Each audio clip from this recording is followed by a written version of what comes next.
पंजाब के मुख्तलिफ शहरों में ट्रैफिक हादसात में 8 अफराद जान बहक, मुतादिद जख्मी। शेखुपुरा मुरीदके में ट्रक और कार में तसादुम, 6 अफराद जान से गए, 3 जख्मी हो गए। ट्रक यूटर्न लेने के बाद बेकाबू होकर कार से टकरा गया। गुजरात बाईपास पर बस और ट्रैक्टर ट्रॉली में टक्कर। हादसे के बाद बस में आग लग गई। बस बेकाबू होकर होटल में जा घुसी। 2 अफराद जान बहक, 15 जख्मी।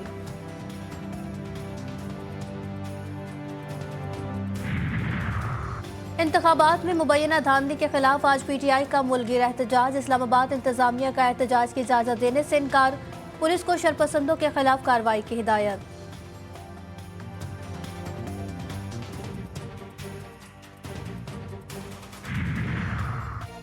तुर्क मुसल्लह अफवाज के deputy chief of general staff general Irfan का नेवल हेडक्वार्टर्स का दौरा। पाक बहरिया के एडमिरल नवीद अशरफ से मुलाकात। 2 तरफा बहरी रवाबित, बाहमी दिलचस्पी के अमूर और इलाकाई मेरी टाइम सिक्योरिटी सूरत हाल पर तबादला ख्याल किया गया।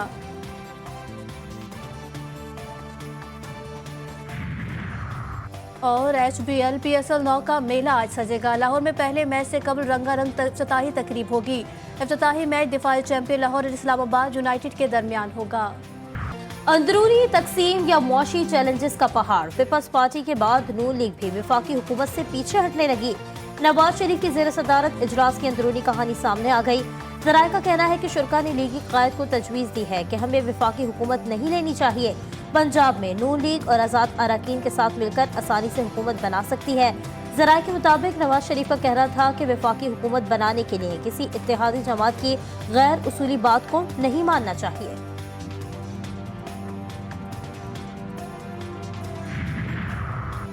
मौजूदा कौमी असम्बली में किसी को कतई अक्सरियत हासिल नहीं। पीटीआई के हिमायत याफ्ता आज़ाद अरकान पहल करें। पीपल्स पार्टी के साथ मिलकर मरकजी हुकूमत बना ले।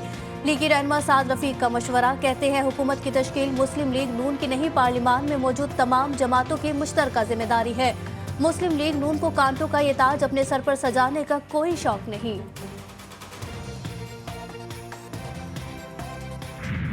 साहब की हिदायत पर हमने मरकज में अपोजिशन में बैठने का फैसला किया। पंजाब में भी हमने अपोजिशन में बैठने का फैसला किया, बावजूद इस हकीकत के कि अगर हमें हमारी जो वोट हमें मिले उस तनासब से अगर हमें सीटें मिलती और नताइज ना बदले जाते तो आज हम शायद मरकज में भी 180 सीटों के साथ बैठे होते। हुकूमत साजी के मराहिल तय होने लगे। शहबाज शरीफ और मरियम नवाज के लिए कुर्सियों तक पहुँचना आसान हो गया। पीटीआई का कौमी और पंजाब असम्बली में अपोजिशन बेंचों पर बैठने का फैसला। असद कैसर की कौमी वतन पार्टी के सरबरा आफ्ताब शेरपाव से मुलाकात। मुबैना धांधली पर दोनों जमातों के तहफ़्फ़ुज़ात। तहरीक इंसाफ का साथ देने की अपील। साबिक स्पीकर ने बानी पीटीआई का पैगाम पहुंचा दिया।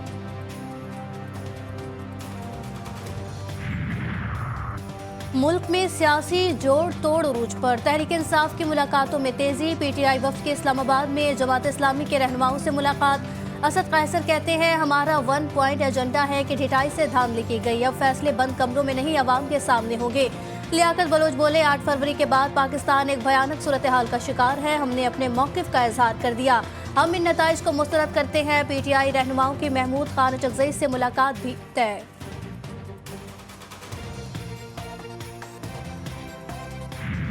इस हद तक तो बात सही है कि जनरल फैज़ का जब मैंने नाम लिया है तो वो जैसे गलती से ज़बान पे आ गया, हालांकि वो नहीं थे। मौलाना साहब, ये बहुत बड़ी बात है। बड़ी हो या छोटी हो, मैं जनरल फैज़ को, जनरल बाजवा को, उसके पूरे रजीम को 2018 के इंतखाबात के धांधली का जिम्मेदार समझता हूँ। तहरीक अदम एतमाद के मामले में जनरल फैज़ का नाम गलती से लिया। मौलाना फजलुर रहमान ने मान लिया। साबिक आर्मी चीफ और जनरल फैज़ 2018 में धांधली के जिम्मेदार। सियासत में इस्टेब्लिशमेंट का रोल नहीं होना चाहिए। हम असम्बलियों से इस्तीफे देकर हुकूमत हटाना चाहते थे। पीटीआई वालों से भी कह दिया धांधली आपके लिए हुई। पीटीआई और जेयूआई में इख्तलाफ की दीवार नहीं पहाड़ है। ज़ाती नाराज़गी को मकासद पर तरजीह नहीं दूंगा। जमीयत उलमा इस्लाम के सरबराह की GTV न्यूज़ के प्रोग्राम जी फॉर गदीदा में गुफ्तगू।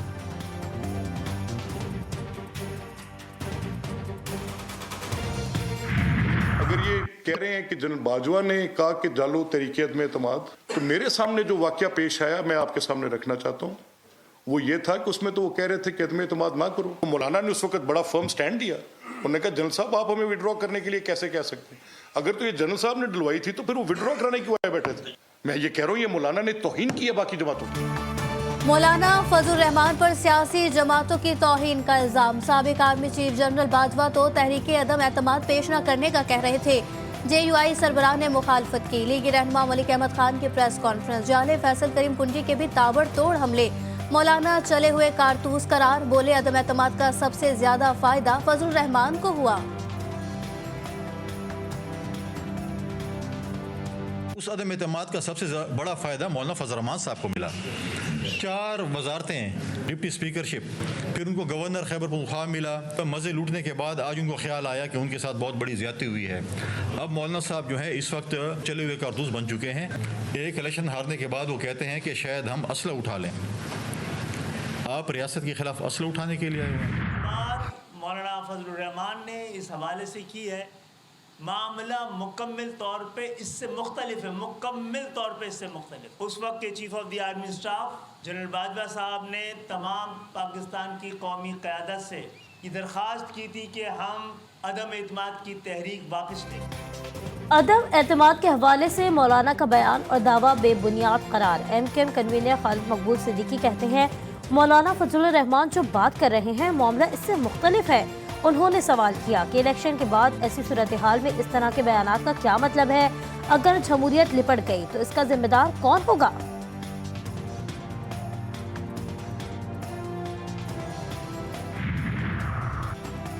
आम इंतखाबात के नताइज में मुबैना धांधली। PTI ने फॉर्म 45 और फॉर्म 47 की शक्ल में शवाहिद मीडिया के सामने रख दिए। मुखालिफिन को फॉर्म 45 दिखाने का चैलेंज। रहनुमाओं ने कहा कि हमारी 85 सीटें छीनकर जमहूरियत पर हमला किया गया। जाली नताइज बनाने हैं तो इलेक्शन कराने का क्या फायदा। तहरीक इंसाफ कराची में 19 सीटें जीती है।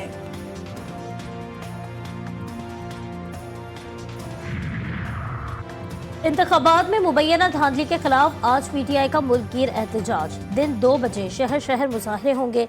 पुरअमन एहतजाज रिकॉर्ड करवाया जाएगा। इस्लामाबाद इंतजामिया ने एहतजाज की इजाज़त देने से इनकार कर दिया।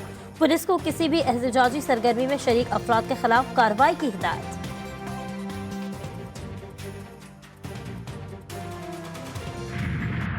ये फर्क कैसे कम हुआ?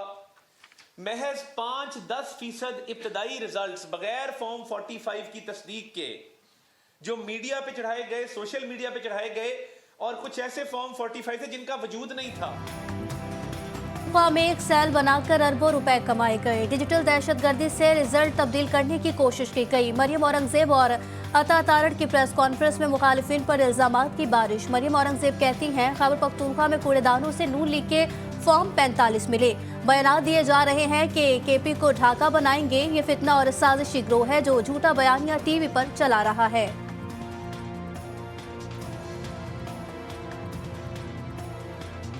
फॉर्म 45 असली और जाली में फ़र्क सिर्फ ये होता है कि जो इलेक्शन कमीशन की वेबसाइट के ऊपर फॉर्म 45 अपडेट होता है, अपलोड होता है, वो असल फॉर्म 45 है। और अगर आपको उसके साथ एतराज़ है तो उसका जवाब ये स्क्रीनशॉट नहीं। 3 महीने पहले ही इलेक्शन का रिजल्ट बिक चुका था। कोई भी सियासी लीडर अब नेशनल लेवल पे, कौमी लेवल पे कोई भी नहीं है। कौन बचा फेडरेशन संभालने वाला? सिवाय फौज के कौन बचा है? इमरान खान को सब चोर कहते हैं। मेरी नज़र में इमरान खान चोर नहीं है। अगर इमरान खान चोर है तो फिर हम सभी चोर हैं।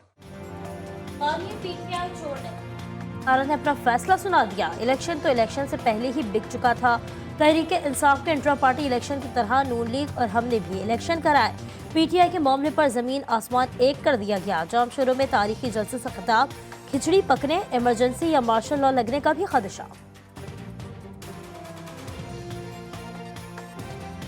ऊपर खिचड़ी बन गई है। 8-10 महीने से ज्यादा ये हुकूमतें चलना ही नहीं है। हो सकता है अब फौज ने सबको आजमा लिया, अब आजमाने के लिए बच्चा क्या है? हो सकता है इमरजेंसी डिक्लेयर हो जाए या मार्शल लॉ लग जाए। यही जज उसको प्रोटेक्शन देंगे, यही जज जो इधर बैठे हुए हैं। जाम शोरों में GDA के मुरीदों का इज्तिमा। जाले शर्जील मेमन ने जलसे का मजाक उड़ा दिया। कहते हैं इंतखाबात में पीपल्स पार्टी मुखालिफ जमातों को तारीखी शिकस्त हुई। मैं सीट छोड़ने को तैयार हूँ, आए दोबारा इलेक्शन लड़ने।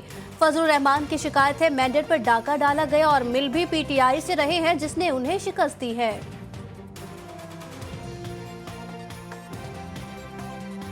फनकोट और घोटकी में जेयूआई कारकुनान इन एक्शन। इंडस हाईवे गोला मोड़ के मुकाम से ब्लॉक।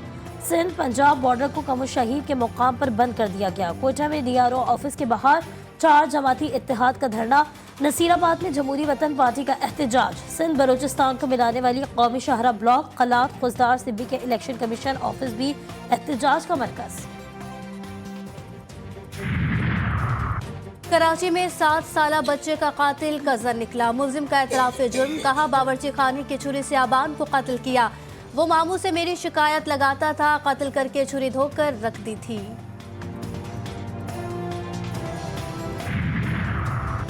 यमनी फौज ने खलीज अदन में एक और बरतानवी जहाज को निशाना बना दिया। जोरदार धमाके के बाद जहाज को नुकसान।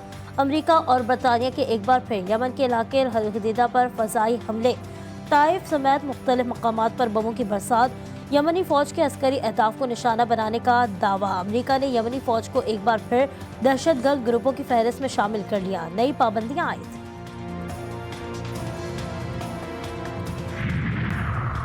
जनूबी लबनान के गांव में इजराइल के फजाई और मिसाइल हमले। हिजबुल्लाह के 6 मज़ाहमतकार शहीद, कई शहरी जख्मी। हिजबुल्लाह के सरबराह सैयद हसन नसरुल्लाह ने कहा कि सिहोरी हुकूमत शहरियों के कत्लेआम की कीमत खून से अदा करेगी। इजराइल इस कत्लेआम से हिजबुल्लाह को फलस्तीनियों की हिमायत से पीछे हटने पर मजबूर नहीं कर सकता।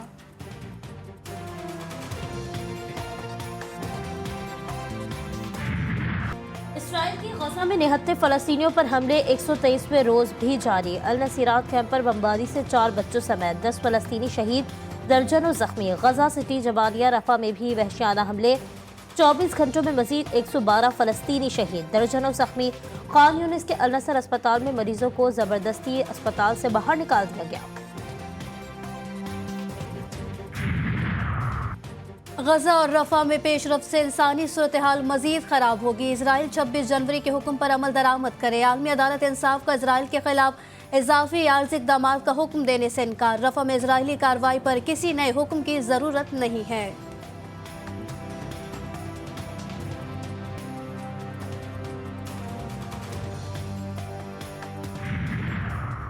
अमरीकी सदर ने रूसी सदर पुतिन को अपोजिशन लीडर की मौत का जिम्मेदार करार दे दिया। व्हाइट हाउस का नवाल्नी की मुबैना मौत की फौरी तहकीकात का मुतालबा।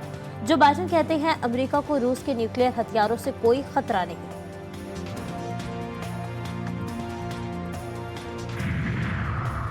साबिक अमरीकी सदर डोनाल्ड ट्रंप पर कर्ज दहंदगान को धोखा देने के लिए माली हैसियत गलत बताने का जुर्म साबित। न्यूयॉर्क की अदालत ने 35 करोड़ 49 लाख डॉलर जुर्माना आयद कर दिया। ट्रंप पर 3 बरस तक न्यूयॉर्क के किसी भी कॉरपोरेशन के अफसर या डायरेक्टर के तौर पर काम करने पर भी पाबंदी।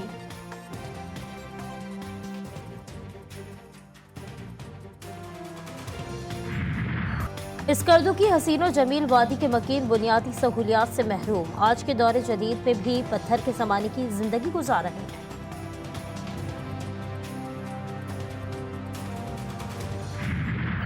और बच्चों के पसंदीदा ड्रामे ऐनक वाला, जिनके किरदार जकूटा का किरदार निभाने वाले मारूफ अदाकार मतलूब अर्रहमान को गुजरे 6 साल बीत गए। मुन्ना लाहौरी ने स्टेज और टीवी पर बरसों मुस्कुराहटें बिखेरी।